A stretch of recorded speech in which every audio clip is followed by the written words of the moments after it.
Golf Central on YouTube is brought to you by the Paradigm AI Smoke Woods and Irons from Callaway. And hello again and welcome. I'm Rich Lerner from the AT&T Pebble Beach Pro-Am.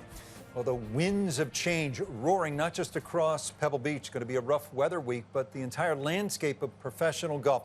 Big news today with the announcement of a partnership between the PGA Tour and the private equity group, Strategic Sports Group, SSG. This is a for-profit venture. SSG's investment in what is called PGA Tour Enterprises worth up to $3 billion. PGA Tour members gaining access to $1.5 billion in equity in PGA Tour Enterprises. They will be owners. This is unprecedented in sport. Player grants, which vest over time, will be based on career achievements. Think about Tiger Woods and future participation. And the deal does leave room for a future co-investment from the Saudi Arabian Public Investment Fund. Wondering about SSG. These are power players in American team sports. Arthur Blank of the Atlanta Falcons, Steve Cohen, New York Mets, John Henry, principal owner, Fenway Sports Group. They own the Boston Red Sox, Liverpool FC from the Premier League, Pittsburgh Penguins of the NHL, the owner of the Milwaukee Brewers, and with Grousbeck as well, the owner of the Boston Celtics. So an enormous development in professional golf. Peter, thanks for being with us. Why, in your estimation, is this a good deal for the likes of Rory McIlroy, the higher end, and guys like you and everybody across the board? Well, that's a great question, and this morning I thought it was so fitting.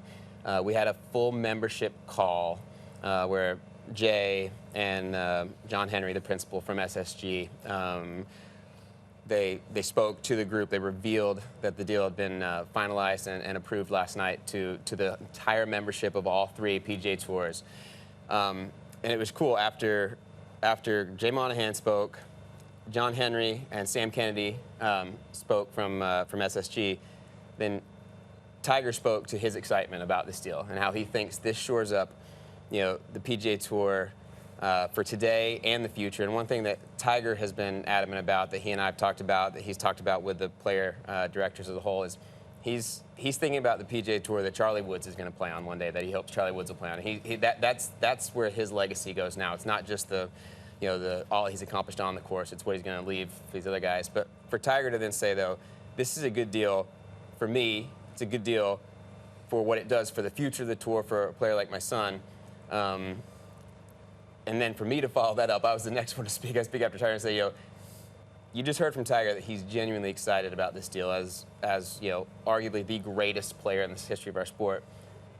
I'm in my 10th year on the PGA Tour, and my best finish in the FedEx Cup ever is 86th. And this is a great deal for me as well. Why? Because it shores up it provides an incredible amount of financial security for the PGA Tour immediately, right now, in a very, very, very tumultuous time. Part of the SSG deal was a commitment to player comp for the next 5 seasons, which, that's a big deal right now with the competitive threat we have and just all the turmoil around professional golf. So immediately, that's the answer. The player directors worked really hard to make sure, I'm sure the player equity program is something that's been talked about a lot today so far. We worked really hard to make sure that that doesn't just reach the top players. It reaches all fully exempt members on the PGA Tour. So, while my piece of that, and deservedly so, won't be big right now, I will have a stake in what the PGA Tour is doing. And all the guys like me who have, played out here, earned the right to be fully exempt tour players, but maybe haven't, achieved all they want to.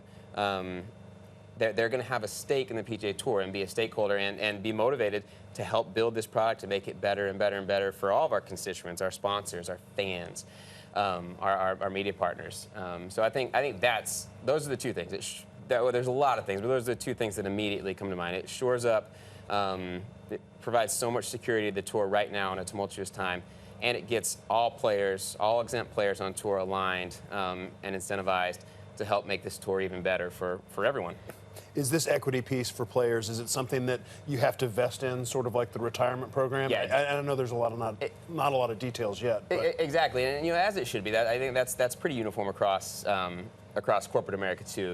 With equity, you have to invest. It's a retention tool, and obviously, it's something that is important to our members. It's going to be valuable for our members, but it also comes with the deal that you've got to stick around. You've got to earn it with loyalty, and you've got to perform. You've got to stay on tour to vest those shares. Peter, one of the questions I would have is, the 501c3 status that the PGA Tour have. This is separate away from that. But if the profit that comes from this is going to be fed back in to the PGA Tour, is it going to be sustainable to keep that status? So that question's obviously way above my pay grade, but I have learned a ton about that. And so the tour, every part of this deal, that was something that was important both to the leadership of the tour and SSG once they realized our structure, that we were able to maintain that, because I think there's a lot of benefit to the 501c6 status that the tour has. And with professional tax advisors that are very sophisticated, both parties feel really confident that we are going to be able to grow the business while maintaining the tax-exempt status at the PGA Tour Incorporated level. Do you, the idea that an agreement likely will be forged between this new entity and the Public Investment Fund of Saudi Arabia, do you have any reservations at all on that front, given how fraught and complex geopolitics are in this day and age, that if they end up on the wrong side of something, you guys in a much more public front-facing business than, say, Starbucks or wherever else they're invested, you have any reservations at all about that? So I personally, of course, when the announcement of June 6th came, I did have reservations for sure. And to this point, I still am very, very uncertain of how those negotiations are going. I know both parties, the PGA Tour and our new investment partner, SSG, feel comfortable with the talks they're having. And so that process is going to play out, and I'm going to reserve judgment for now, for sure. But it's obviously a fraud issue. Yeah. Peter, congratulations. I mean, I know how hard you and Tiger and everybody else worked to get to this point.